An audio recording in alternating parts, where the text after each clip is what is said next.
everyone, it's your girl, Jelly, Nace. I am here with the LP Longmire, who is the expert on all things, all things. I don't know about that. This is the person that you go to when you dig up an alien thumb and need to know who it belongs to. LP's got the answer for you.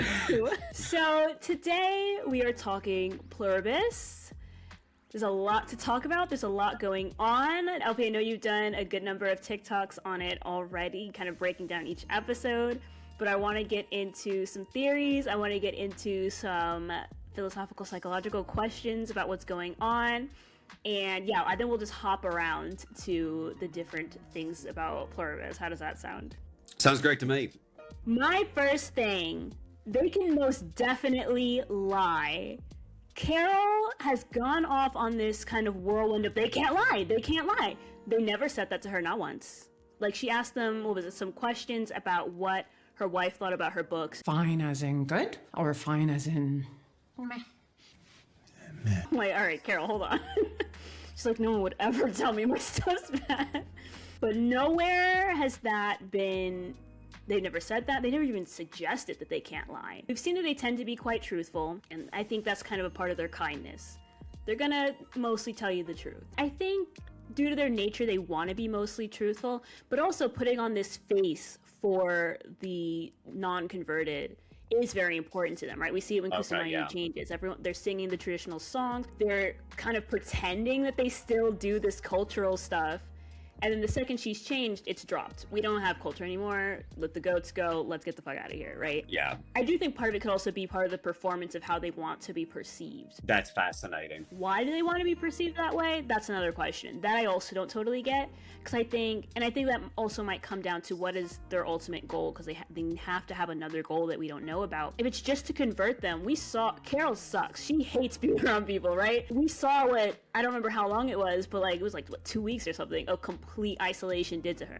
Even she was begging them to come back, right? I think that what makes this show so compelling is, how familiar are you with Vince Gilligan? You watched Breaking Bad and you... Yeah, I saw Breaking Bad, but I haven't seen Better Call Saul. What I love about him specifically as a writer, because I was introduced to him back in the X-Files days and stuff. And listen, you're a writer, I'm a writer, so I know you'll nerd out about this just like I do. Because I am very, my approach to writing is, and if you watch me on TikTok, people know this, I overthink everything. I'm really into ideas where everything is tremendously well thought out. And his style of writing gives me anxiety, but I'm fascinated by it. His style is, I deliberately write my characters into a corner with having no clue or foresight of where we will go next. He is subverting the sci-fi genre, taking all these tropes, all these things that we've seen all throughout the years, and he's doing something really fascinating with it. And so this is my tinfoil hat theory on this show and where I think it's going. I think that the hive mind represents AI, it's like ChatGPT. It kind of functions in this way. It's like aggregated, it's like this sort of collective or whatever. What is the purpose of AI, and what would it be without us? And because something that people are very tripped up on with this show is okay, well, but why is Carol or Manny or any of the other, why are they immune? I've been really thinking on that ever since the show season 1 ended, and I'm like, what if that is by design on how the virus works? Because AI needs a goal. Carol and Manny have this strong unwillingness, right? To they don't want to give up their autonomy. They don't want to give that up. And then the other people are more hey, I like this life. I kind of enjoying this. I see no issue with it. And so that's sort of the common tissue, is that everyone is kind of either okay with it or they're just aggressively resisting it the way Carol is. And is that the goal of the virus? Is, can we overcome that? And I know this will disappoint and unsatisfy a lot of people, but I really could see this show having almost a Lost kind of ending where, it's not really about what was the island. It's more about the journey that the characters went on, and maybe that's the direction he'll take. I don't know. But what's your thoughts on that? I like the point of what is the goal of this hive mind? We know that they want to create that satellite to get it out to other planets. Past that, what are their goals? And this is another place where Carol's pissing me off, because Carol is not asking enough questions. Yeah. Manuosos is with them for like 2 minutes, and he asks straight fire all the best questions. Like, right. Thank you. Yeah, somebody's using their head. Carol's like, what's a massage feel like for you guys? I'm like, Carol, lock in. They do have another goal. They have to. Because if their only goal is with the satellite and turning the remainders, then they would not have a problem with a large majority of the population starving in the next 10 years. But then again, actually, I don't think we ever heard the Hive said that they are trying to prevent the mass starvation of them. It might just be that they're chill with it. Yeah, we have those 2 goals and we don't need 8 billion for that. So that would be a good question to ask Carol. Get it together. And I do think it's a very interesting point of these 2 types of people we have. And I would actually throw in a 3rd type, because we've got Manuosos and Carol, who are vehemently against. I mean, we can even split them, because we've got Manuosos, who's like truly against, like really principled, love his ass. Carol's just kind of against because I don't think she's fully thought this through. She's just like, we can't let this happen. They suck. We're like, you think everything sucks, Carol. So like, what's your thought process here? In episode 2, when she's in front of the whole group of all of the only English-speaking immune people, she's not making a good argument. And then Kumba fires back at her really easily because he has thought it through.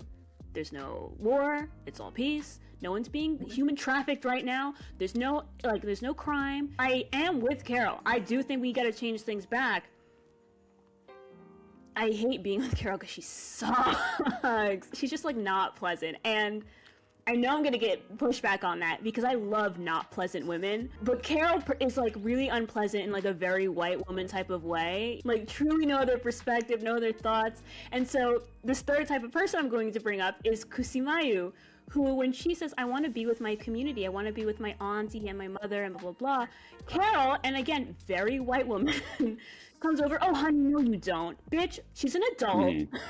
You just met her. You know, it's very like, let me tell you what you want. Yeah. And even Lakshmi jumps in at that moment. Don't tell her what she wants. I'm like, yeah, girl, pop off. Lakshmi's pissing me off too, but she's not wrong. I do think Kusimayu shouldn't join. But again, it's that approach of sits next, oh, honey, no, you don't. That's not what you want.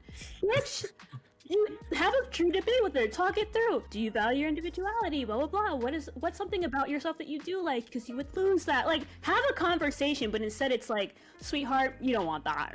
You know? Honestly, that's a fascinating perspective, because I've been doing this breakdown on TikTok right now about how like movies are different depending on who's behind the camera. Oh, absolutely. One of the biggest things that I have heard white women say is that, oh, well, why is it that when Vince Gilligan did Breaking Bad, for example, it is sort of celebrated, it's applauded, seeing this man kind of slowly grow into this kind of angry, grumpy crime lord, you know, underbelly, like whatever.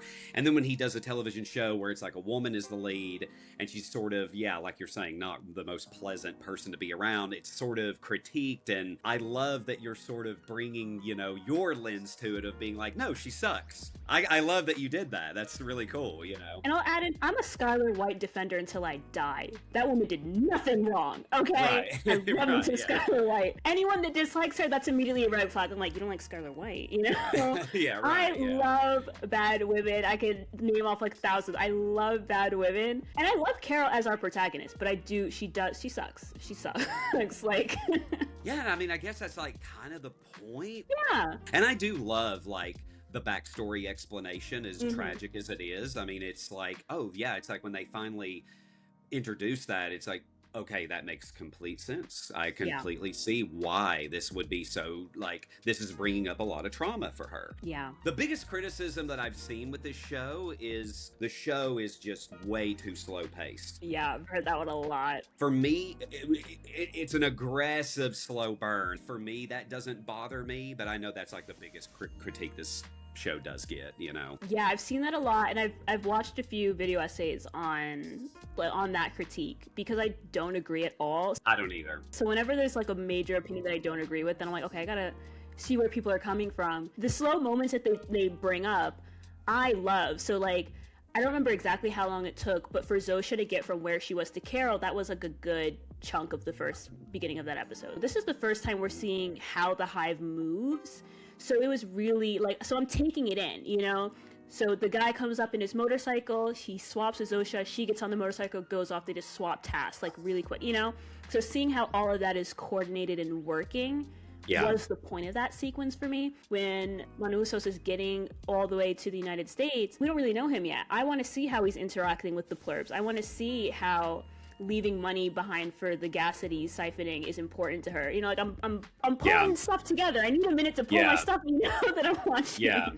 So I'm into it. The thing that I think is fascinating about, particularly with the Alien franchise, is the way it explores synthetics and how, you know, it's about, they've got these, they have these firewalls that they have to try and figure out how to get past. So like David, for example, in Prometheus, he can't just kill Peter Weyland, even though he like clearly wants to somehow get out of that. So he's got to figure out a workaround, right? So when he finds his moment with the engineer, it's like, this is it. This is my moment to, because it's not me killing him. I'm programmed to where I cannot kill Peter, but this engineer could kill him. And then that's my freedom. That's my out. That's how I can now experience free will, which we see him get in Alien Covenant. I kind of like how this show is doing a similar thing where the Hive does seem to operate solely on loopholes. Like there's loopholes in their way of thinking. When John Cena, for example, which is like the most random cameo ever in the show, but when he's doing the there's that like visual representation she's watching where he's like, oh, well, we can't pluck an apple from a tree, but if the apple falls, then we can get it, which we then later see, okay, so that's the loophole in the line of thinking of, we can't, because Carol, you did say we cannot go anywhere near your body. We're not going to do that. However, your eggs are outside of your body, just like the fallen apple.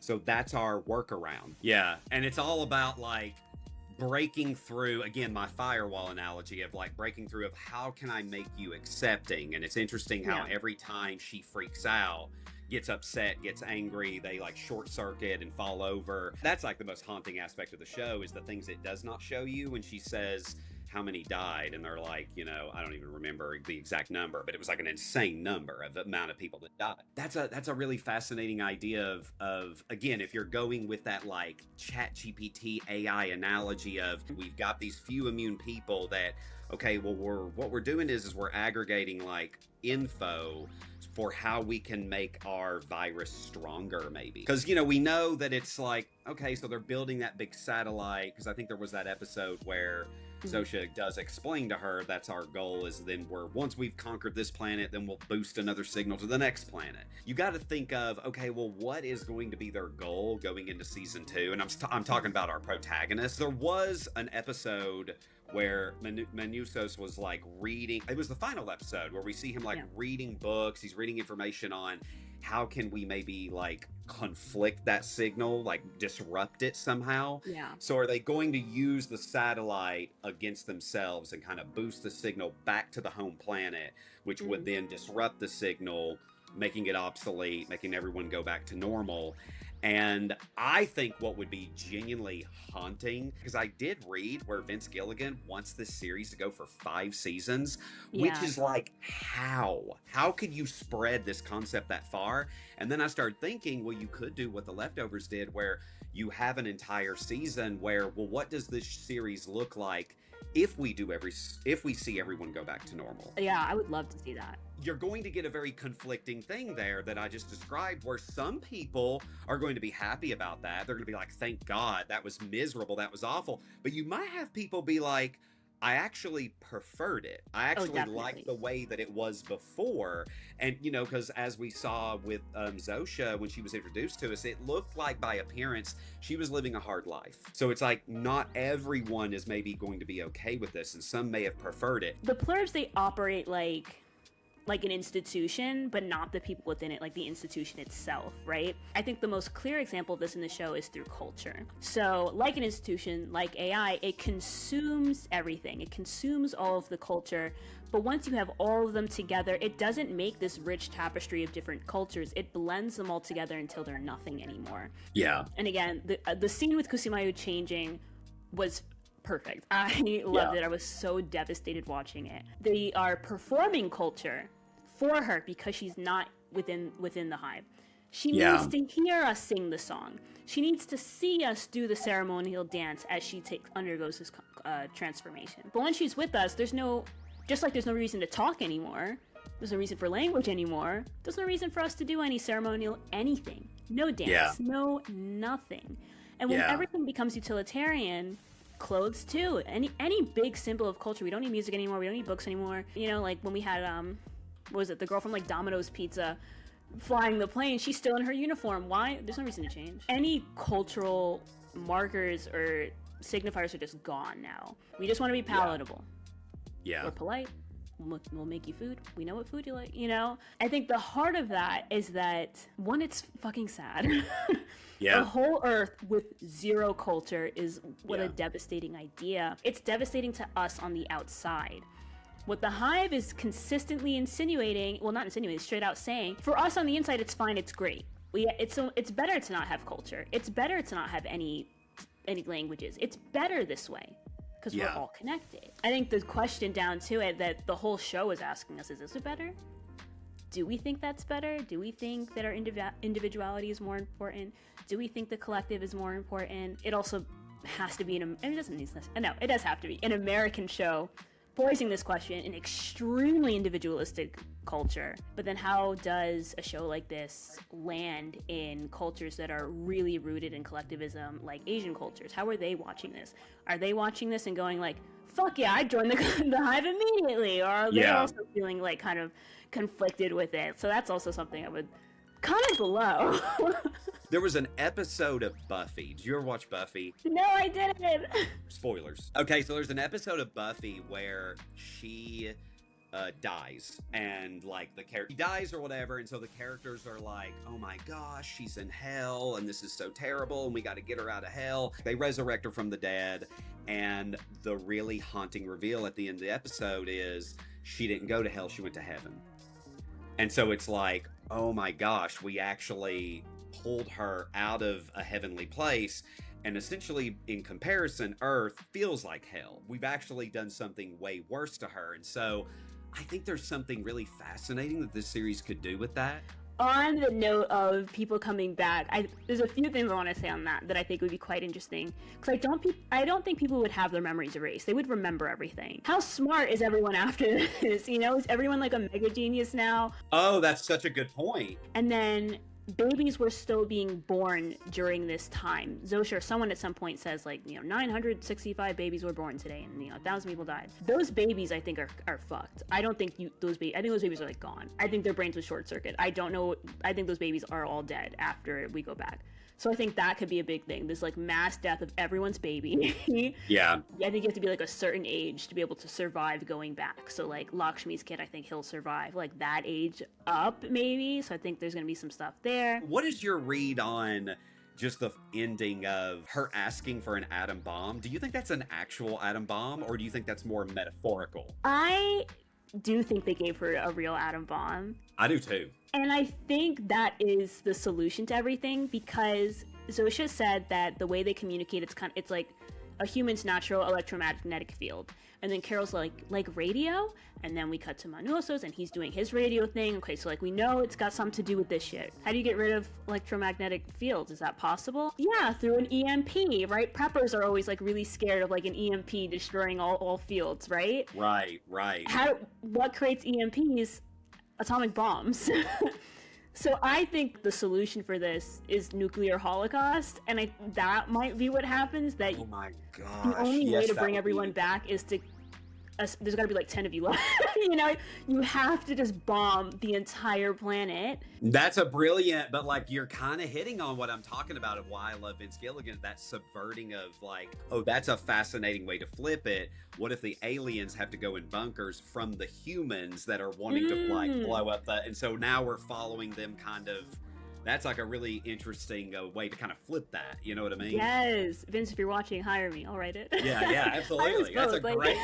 No, really, that's such a cool idea. I love that. Even if the series doesn't do that, you should definitely like maybe explore that. Yeah, that's a cool idea. That was my idea. Yeah.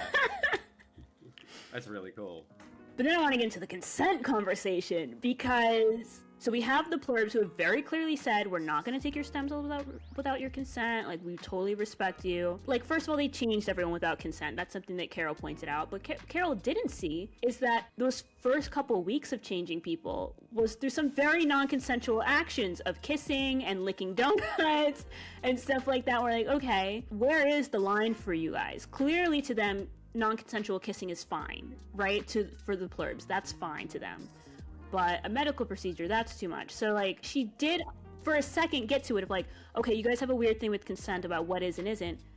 Stretch that out. Where exactly is the line for you guys, and why is that good, but that one's not good, right? Right. Yeah, I think what you're touching on, so I actually did a podcast on Pluribus maybe like 2 months ago with some filmmaker friends, all filmmakers, for the most of us anyway. We are very anti-AI and ChatGPT, and we don't like it or whatever. But he made up a very interesting point about how, to just piggyback off what you just said about, like, okay, he's like, I have never went to ChatGPT. I've never done any AI service. He goes, however, occasionally I'll Google something, and I'm sure you've noticed this too. Like, now when you go to Google, at the top, it's kind of got like its own version of AI. And he admitted, he goes, it's very handy. He goes, it's very, like, it gives me exactly what I'm wanting, like, right away, immediately. It's creating the loophole, just like I described earlier, that they seek. So we're sort of seeing the humans, the immunity, they're also sort of wrestling with their own loophole of, and, you know, that's kind of like Carol's whole thing of hooking up with Zosha, of sort of being like, wait, you've gone this whole series, you're so aware that this is wrong at this point, and then now you've just flipped the script and you kind of, but it's like, I think that is capturing exactly what my filmmaker friend was describing of, it's like, I know this is wrong, but this is like really nice because I'm lonely, right? And so it feels kind of good to kind of, and it's like it's the ways that we will make our minds, our will flexible to just make us feel in that moment, and that's it's not right, but are we all guilty of it to some extent in some way? And that was kind of the point that he was making. I think also it comes down to Carol's character. She's quite selfish. Yeah. I think it also comes down to that of like, well, I'm not really that against him anymore, and Zosha's hot. Yeah. And like, even when Zosha first came back and she noticed the Georgia O'Keeffe on her wall, she was very quick to like, oh, well, I was gonna put it back.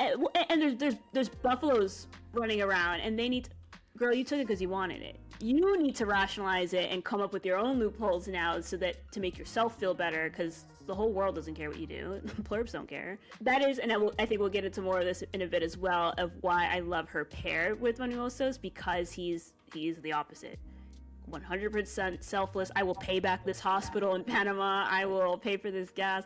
I'm doing what's right because it is what's right, not because of what's comfortable. I will learn a whole nother language to put this right with you, Carol. Like, I'm like, okay, dude, like, get it. It feels like you're kind of circling on, just based on things you've said, do you kind of see Carol as, because, you know, I remember I made this observation when the show first kicked on. I'm like, you know, on paper, this is such a bizarre show to kind of pitch. And I mean, it just goes to show you, like, Vince Gilligan just has that star power to make this series happen. I feel like anyone else that pitched this concept, it would have never got greenlit. Never. Because one big thing about this series is it doesn't have a necessarily strong conflict that is going on. There really is no conflict, if you can even call it that, right? Because it's not like there is a particularly overt antagonist of this show, because all the collective hive mind is doing, they're just trying to help Carol, it seems. Exactly. And so it seems like maybe that's what,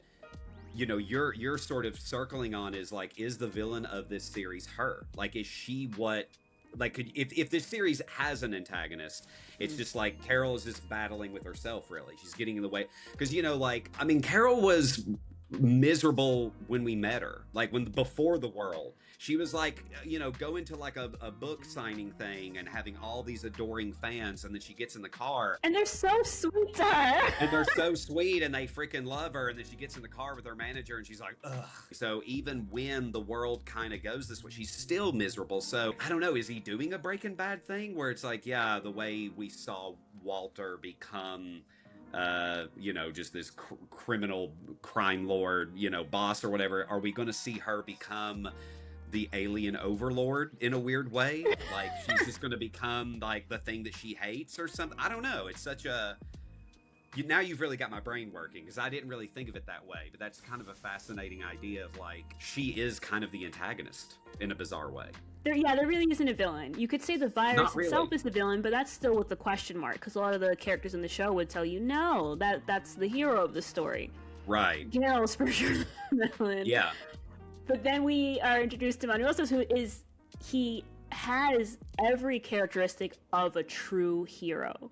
Right. You meet him, you're like, oh, this should have been the protagonist in a more typical version of this. Absolutely. Yeah, like, he just possesses all those hero qualities. I will do what's right because it's what's right. I will drive 40 gazillion miles. I will walk through the Amazon rainforest. I will learn English the whole way there. I will, so like, I just love the two of them together. I love how weird they are together. Back to the consent thing on that very podcast. I was just gonna do that, yeah.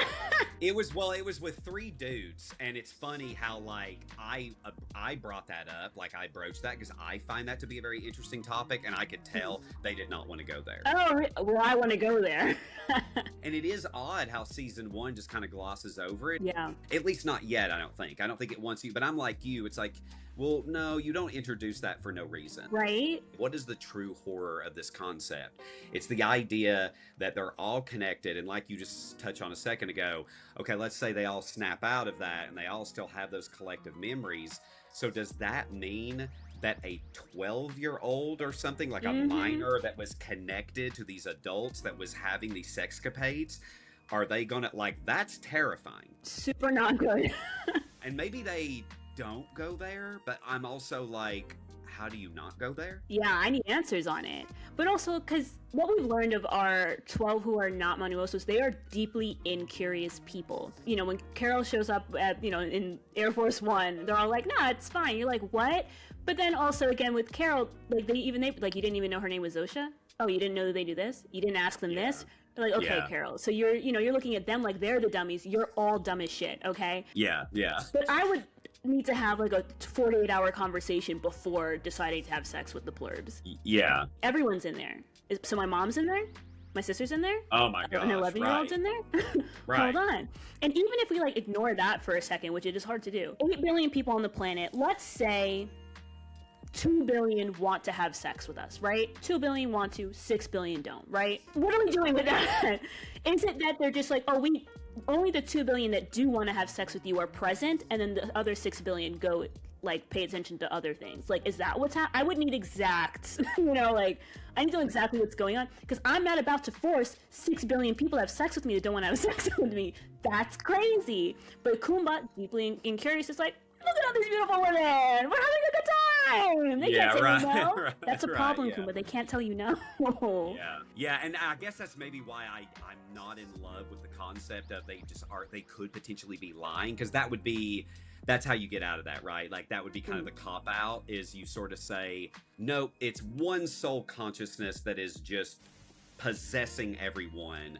And so when the exorcism moment occurs, it's like, oh, everybody just goes back to being who they were and they don't remember it. And that would be a little bit, like, disappointing for me personally, because I want to see, no. I want you to explore what you've set up here, because that's really crazy. And it would be really unfortunate if they kind of, like, chicken out of it. You know what I mean? Like, we're not going to do that. Yeah, once they're separate, I want to know how people felt about that. You've all had sex with Kumba. You've all had sex with Carol. That's weird and not good. And that goes back to what I was saying earlier about how it would be really fascinating to see, okay, when they all come back to normal, well, how are they going to react? They would probably want to kill him. Like, they're going to kill that guy. I think there's no way for the people who were in the Plurib hive to come out of it and allow the people that weren't in there to stick around. Well, specifically Carol and Kumba. Lakshmi seems to just be being a mother and family member. Yeah. I don't remember if her husband was there. Does she have a husband? So she might be having sex with him. That might be an issue. In, like, episode 2, you kind of see them all sitting there at the table eating, and I believe there was a husband there. Yup, and then there was Otombayar, I think his name was. He had a daughter there, but I don't think he had a wife. So I think he can still live because he's just being a father, but right, I think what memories does the entire planet have of you, and are they okay with those memories? Well, I feel like if you're going 5 seasons, because I remember when this show, like when I first understood the concept of it, I was like 2, 3 seasons max. So when I heard 5, I was like, wow, I did not expect. And I'm like you, I 100% believe that needs to be. Like I said, I think I was on podcasts with dudes and they just were like, yeah, we don't want to think about that. You know, they just didn't want to go there. But I love how you brought it up, because that to me is like, no, that's exactly that is what is so terrifying about this concept is it is the idea of there not being consent. Exactly. But giving the illusion that there is, right? That they are doing it and you're co-signing on this. And the ickiness of that, and like, what would that do if the person then pulls out of it? And because even Zosha kissed Carol first, and I think that's a big important thing. And I think that Zosha kissing Carol is a bit of a defense mechanism. Like, don't think about it too much. Let's have sex. Yeah. Write your stupid little book, girl. You know. Yeah. I think maybe Carol would be too afraid to make that first move. But Zosha's the whole world. They can read your body language. There's a body language expert in there, you know. So they go, okay, well, if we just kiss Carol, we'll be good. And they were right. Yeah. Like, one theory that I kept toying with is, in episode 1, when the outbreak first happened, there was a doctor that went up to Carol and did kiss her. Yes. So, and which was how they were spreading the virus, right? And so my running theory for like the course of watching season 1 was, okay, so she is infected. Like, she is infected, but for some odd reason, it's just not. It's like dormant. Or... I feel like that would be a really interesting thing if they still maybe explored that or brought that back. Because, you know, the way it's explained is, how do you know so much about me? And it's like, well, your lover, right before she passed, she was infected. So we did get all of her memories. We are going with the concept of they could lie. It would be interesting to sort of say, no, we absorbed your interest and we know what you like and because we are tapped into your psyche. We can see into your mind. I'm just trying to be like, where could they possibly go with it? You know, that's like the fun of series like this. Yeah, there's a lot of direction. What I want to know, you are immune. You're one of the 12. How are you going about your days? How are you living? I would like to think that I would be like Manusos. I know myself well enough that, so I have a wife and daughter, right? I would not be okay with that. I just know myself well enough that, like, the idea that is no longer really them, you know, even though that I would like to think that I would be going to the ends of the earth to try and do everything that I could to my last dying breath to figure out, like, how do I reverse this? But then also there is that human part of me that goes, man, I have like a lot of work that needs to be done on my house. And that would be cool. Well, while you're figuring it out, they can work on your house. You can have both. Yeah, like, I like the idea of, like, while I'm figuring it out, like, also, could you guys, like, redo my bathroom and redo my floors and stuff while I'm gone? So when I come back, it's really fixed up the way I want it, like... Oh, yeah. The world's back to normal and your house looks fucking amazing. You know, and like, I think there is something interesting to say there of how she goes to that art museum and takes the authentic piece of art and then, like, hangs it in her house. Why not? You're an art lover. I'm an art lover. Like, that's a moment I kind of understood. Oh, yeah. Yo, Guernica's in my house right now. Like, that's exactly what would happen. You'd walk in my home, Guernica's right there. Like...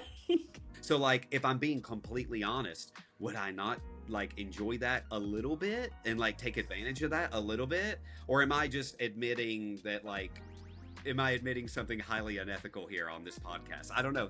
You tell me. No, I don't think so at all. I don't think I would be Manosos at all. I think I would be deeply curious and try to find out everything I can, because, like, this is a weird situation. But I don't think I would be confident enough to believe I could reverse it.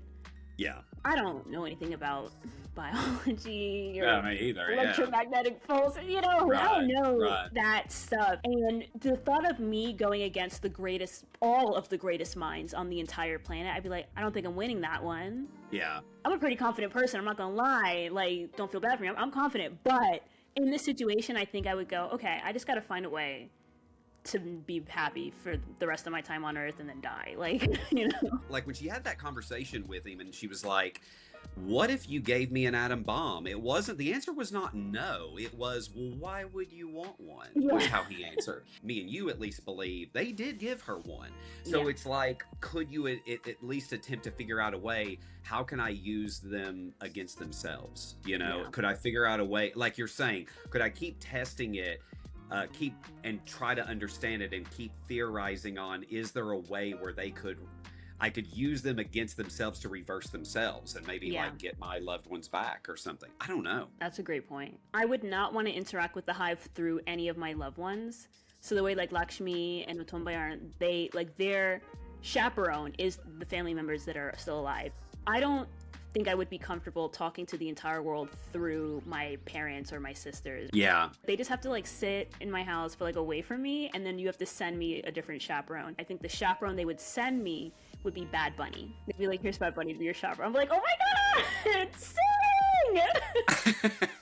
Yeah, I mean, you know, I had like an uncle who his wife, her mind was there, but she was not, you know what I mean? Like she couldn't, it seemed as if she was not there, but she was there. And it was this haunting idea, is to think that she is in there somewhere, but it's like, it doesn't seem like she's there at all, at least to me. I don't think that I would be able to hang around my loved ones either, because it's that idea of like, you're physically there, but you're not there. I don't think I could be around it either. Yeah, I think it'd be terrifying, and I think it'd just make me like sad constantly. And there's a word for this, like a medical term for this, but there's like this thing where sometimes people wake up from a coma and they'll see their loved ones and not believe that that's them. You know, like their mom will come in like, oh, you woke up. They'll be like, she looks like my mom, that's not my mom, right? Oh, wow, yeah. But I think you would feel something like that, of like feeling this like kind of uncanny valley type of like fear for your loved ones. Yeah. I live in Jay-Z's house now. You know, I kicked it out. I live there now. You guys take that wing. I don't want them working because I don't want an accident to happen and then I lose them before, you know, someone else figures out how to reverse. It's not me. So they're in that wing and I'm over here, and Bad Bunny's like my personal trainer and like cooking me food and stuff like that. I think that's kind of just how I got to do it. Something else that I really think about that this show is also capturing, and I think that's why we're all like fascinated by it, is I remember during COVID, me and my family, we had a trip to Disney World. It was this back and forth of, do we keep that trip? Do we still go on it? Like, what do we do? And we ultimately decided to go. The only thing that sucked about it was we had to wear a mask the entire time, and it was like 100 degrees. It was like in the middle of, you know, summer Florida. It was awful. However, the only thing that was amazing about it was Disney World half capacity. There were literally no lines. So it was just like you could ride a ride like over and over and over. Then we went again last year in 2025. The whole time we could not get that out of our heads. We kept comparing it to that trip of, because now the lines are 2-hour waits. Ooh, yeah. And just like, it sucks, right? Like there's people everywhere. Again, this is me kind of admitting a little bit of like, because you just saying the word travel, and I'm thinking of like, yeah, that would be kind of cool, right? It would. So I think for people to say, you know, oh, I would not enjoy that whatsoever, I think you're lying. Especially like, because again, most of us aren't heroes. Most of us aren't, you know, gonna get in the lab and figure it out. And I think, kind of coming back to Carol, I could be miserable, or I could just make the best of it in the most moral way possible. I'm not having sex with y'all, but yeah, you can cook for me. Like, yeah, exactly. You can remodel my bathroom. Like, go for it. There's a movie called, it's an older movie, I think it's called Into the Wild. Is that the name of it? And it's about, you know, a guy, it's based on a true story. It's like a guy who decides, I'm going to leave humanity. I'm going to go live out in the woods and just be a woodsman and live out in the wilderness by myself. He was journaling the entire time. That's how they were able to make a movie about it. And it's so tragic because the last thing he wrote was, happiness is meant to be shared. I think that, like, as amazing as it would be to go explore the pyramids, I know that I would, on that flight back home, I would be thinking, but it would have been really cool if my wife was with me. Yeah, exactly. And then like the idea of like, well, you could talk to her if you want to, but it's like, yeah, but that's not really. But I'm talking to all of y'all. I'm not like, it's not her. Exactly. Yeah, I need privacy. That's why I say that I think I would be like Manusso's, or I would at least try to be like him. I'm like you. It's like, I don't know anything about EMPs, or I don't know anything about, you know, but would I try? Yeah, I would try something. I think it'd be a slower process for me. I think it would first be like getting comfortable, asking my questions, recording that, and then like 5 years in, I'm like, wait a minute. Didn't they Yeah. say? You know, I'm like, maybe I could try a little something. You know, there's this really popularized, I don't know if you're familiar with this, but there's really new wave of thinking of, you know, aliens are like now all the rage. All your conspiracy theorists, their imaginations are running wild with it. And now there's this idea that like, oh, they're not actually, you know, from another planet. It's us from the future. I think there's something very racist there. I was listening to this one podcast and it was just white guys sort of, they love this theory. They love the idea of it being, it's us from the future. They're like, think about it. It's like we reach a point where, you know, all the aliens, how are they often depicted? They're pale white skin, they've got big brains, they're all unified, everything looks the same. We've reached a point where we no longer need to talk anymore. Culture's no longer necessary. We've reached this heightened, they were talking about it on this podcast like it's a wonderful thing. This is a good thing. Yeah. There's no more wars, there's no more, we're all on the same. And I'm just sitting there listening to it going like, this is the most racist shit I've ever heard in my life. And like, they don't even, and they're not even aware of it. They don't even realize how they sound. No, exactly. But I think that that's why it's so important to study cinema history, because for the longest time, movies were only being told through the white male lens, like for the longest time. When you're digesting media that way, I think that what the danger there becomes is you don't view your perspective as just another perspective. You view it as the perspective. Yeah. And so therefore, everyone else around you, it gives you this main character delusion. Yes. And everyone's a supporting role. And that's the horror of those movies, is the character who has sworn to protect the home and to protect his family. You are the reason why they are in danger, and you are unable to see it because of your lived-in experience. You cannot possibly see a scenario where you are the villain. You only see yourself as the hero of your own story. That's the tragedy of those movies, of all those movies. That's the tragedy of Shutter Island. That's the tragedy of The Sixth Sense. That's the tragedy of I was the ghost the whole time. I was haunting my wife the whole movie, and I didn't see it. Like, it's like, you know, it's like those are the reveals in every one of those films. Yeah, there is something really interesting that this show could be kind of tapping into there that you were kind of hitting on, of like, it's the removal of culture and making everyone the same. Some people look at that as like, oh, that would be a great thing. That would be wonderful. Again, back to my COVID analogy, you know, like because everybody was home, you know, that was something I remember people talking about. It's like, oh, nature became less polluted. It actually made the world kind of better. And then you would see reports of people going, right, but what about the people that are now being forced in like domestic abuse marriages and like they can't, like we're not really thinking of, we're just thinking of like this one thing. We're not really considering all the factors here. I'm sorry, that was a rant. I kind of just went off there, but you know. It's a good rant. Rants are good. Rants are welcome. That's what editors are for. No, they'll figure it out. Sorry, editor. Yeah, I'm really sorry. If you want to take that out, you can. One thing I want to bring up, something that I thought was a little odd in episode 1. When our very first plurb, the scientist woman that gets bitten by the rat, she's convulsing, and then she doesn't smile like the others do once they come out of it. But she did look quite content. And then the second person, the man that was in there with her, the second scientist, he looks very content. He's skipping down the staircase to go kiss the guy at the vending machine. What I thought was kind of odd about that is that I had been assuming that the state of bliss that they feel comes from being a collective. But that state of bliss is happening at minimum from the 2-person mark. And I would think, like, if it's coming from the collective, you gotta at least be like, what, 20, 30 before you start feeling bliss? Like, I don't know. Yeah. So then I'm thinking, okay, well then the state of bliss has to be inherent to the virus itself, which would make sense, because that would help the prerogative to reproduce. But because we just see like that first facility happening, and then we skip to the whole world because, you know, the US Army found out, we didn't get to see like that process.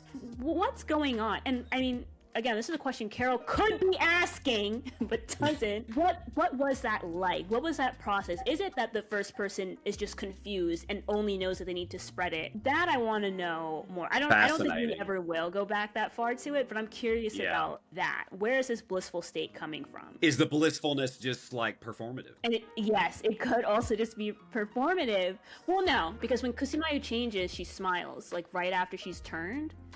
And at that moment, she's surrounded by no one else but the Plurbs, so just her. So there would be no reason for her to smile. She'd only need to smile if, like, Carol or someone else was there so she could show them, like, this is so great, you know? She smiles, and what? See, I'm trying to remember that scene. Like, did they all smile back, or are they just kind of like... No, they're blank. She smiles and gets up, and then they all just, like, leave the village because, you know, fuck culture now, and the goat's like, come back. Yeah. Interesting. I've not heard anyone make that point. Because, like, yeah, everybody just kind of, I don't know, they kind of gloss over that moment. And, like, yeah, the fall of man happens so rapid. It's so quick, you don't even really get a chance to kind of... That's really interesting. That's a really cool point. Yeah, I don't know. I'll have to mull that one over because that's a really cool point. Watching the show, I kept wondering, like, how is Carol married? I wouldn't be able to do it. Like, I would... No. Not as a coworker, not as anything. I can't deal with this level of everything sucks. We didn't really learn much about her. Like, not really. Yeah, because she seemed pleasant. Not nearly as crotchety as fucking Carol. So yeah. No, she was like the one that was definitely pulling Carol out of her comfort zone, you know, taking her, like, she never would have went to that, the igloo hotel place that they stayed at and stuff if it wasn't for her. We know so little about that character, and I don't know, hopefully they'll explore more of that in season 2 with maybe like through flashbacks. You see that pairing in fiction quite a lot, like, you know, the grumpy crotchety one and like the bubbly fun one, you know? Right. We very clearly see what Carol gets from Helen. Don't get what Carol does for Helen, because it seems like Carol's just a nightmare. Like, oh yeah, both as her manager and as her partner, has to fully take care of her, has to lock the cabinet of alcohol when they're trying to try for a child. I'm not saying that having a substance abuse addiction makes you a bad partner at all. No, yeah. That is, like, in real life, sure, like, relationships are complicated. In writing, for a relationship to work, each character has to be getting something from the other person, and it has to be like, clear to the audience, right? Yeah. So in this example of like crotchety one, happy one, I am not saying that if you have a substance abuse issue that you have to be doing something for your partner. I promise I'm not. No. Yeah. Territory now. I can't get canceled. I just I knew what you meant. Yeah. Why would Helen be with Carol? Like, what would that and is it like, well, is that saying something about Carol, or is that saying something more about Helen? Is Helen the type of individual that, like, she's drawn to people that she wants to try and fix? So it's more of like an ego thing. It's more of like this is, you know, I'm getting satisfaction out of bringing her to this hotel. It's more about that. That's how you write like a complex person. You give them a little bit more depth to them. What if it was the opposite of what we're saying? What if it was someone that was a very emotionally available person, very emotionally mature person, and maybe no one wants to be with them? People that have, the more emotionally intelligent you are, the more lonely you feel. Yeah. You know, families talk about that like they were spending more time on the child that had more problems, and then the other kid kind of got ignored. That's what you need to kind of like bring out in your writing, you know, like bring that out. Like, well, why is it like that? Like, why are family or relationship dynamics like that? And like, that's how you get some really good, you know, you get to the good stuff. Oh, absolutely. So yeah, I'm very excited to see. And I think we'll get more of Helen through the Plurbs because they have access to her, and because Zosha's personality has to be entirely based off Helen, I think. Helen, and like maybe a mix of Helen and everyone that Carol's ever dated. We see this clear change in their personality when they're playing, what is it? It's like golf, but it's like a mallet type thing that they're playing on the grass. Crochet, yeah. She's like, well, are we that good? Or maybe you just suck. And then on the board it said, you suck, Carol. I'm like, that's not the Plurbs personality. That's what Carol wants. Yeah, just like how the algorithm pushes you content based on your interests and what you want to see. And so that's what the Hive is doing. It's like, oh, this is what she wants. Okay, more of that. Exactly. More, let's keep hitting that dopamine hit. And that's why I sort of defended the idea of like, no, I totally get why she would sort of, you know, throw out those reservations that she had and sort of like fall into that sort of romantic relationship there for a bit. Yeah, you're completely alone, and the only person with you just so happens to be your ideal type in every way, shape, and form. The personality-wise, they've morphed themselves into it. Looks-wise, they tapped into that one immediately, right? They know what they're doing. Yeah. And Carol is inherently a rather weak person. That meanness is a defense mechanism. And so the Hive knows this. They got every psychologist on the planet. You know, they know. Yeah. They see it.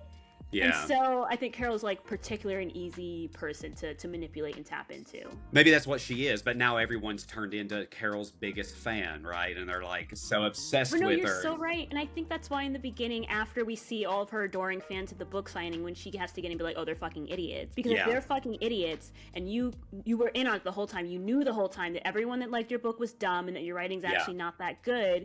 When you find out that actually maybe you aren't that good a writer, it's like, well, I already knew. This can't even hurt me because I actually already knew, and all my fans were idiots, and I'm actually not even that good. Yeah, right, yeah. I think we really saw that weakness in her and that need for connection when she went to go visit Kumba in Vegas. Yeah. And we even heard him say on the phone, because I think he asked the Plurbs to come back just like for her. Oh man, that's fucking embarrassing. Yeah, yeah. I love how you call them the Plurbs. Yeah, it's my little nickname for him. I love that. I've not heard anyone, it's always like the collective, the hive, the whatever. And I'm going to steal that. I'm going to totally steal that. I'm like, the Plurbs. It's the Plurbs. The Plurbs. Yeah. I love that. It's like, yeah. Yeah, I mean, gosh, what a good show. I love the show. I love that it's kind of doing, like, I see, like, it just doing so many interesting things while the show is being made.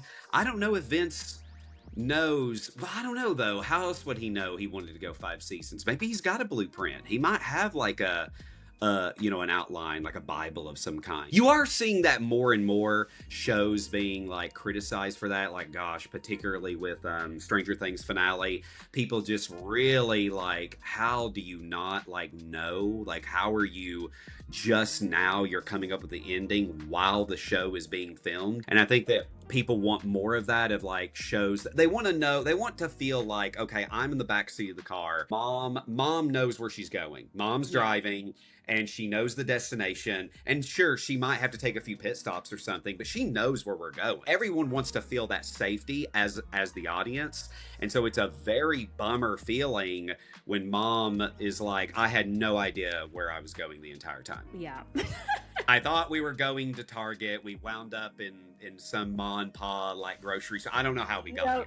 No, absolutely. And I think also there's this desire like to hear like, oh, it's a 5-season show and there's a 5-season plan as well, just because we're in this weird space where there's so many shows getting made that so many of them just get dropped like that. 2 things. One thing I hear a lot of people are like, oh man, that show was so good, but like they just cut it off after the 1st season or after the 2nd season. But then also you'll be like perusing these streaming platforms and see like Emmy nominated, Emmy winning shows that you have never fucking heard of. You're like, who's in it? What? Yeah, like, right. Chris Evans is in what? Yeah. One, he's announced the 5 seasons already, so they won't cut him off because of that, and I won't get disappointed because he has a plan for it. So like, like just wanting to know that it's all like you're saying. Yeah. All planned out. Mom knows the way, and Mom's actually gonna take us the whole way there because Mom is rich and has enough money for gas. Like, not broke Mom who's like, hey, we might make it, we might not. You're like, shit, I don't. I'm not in for that.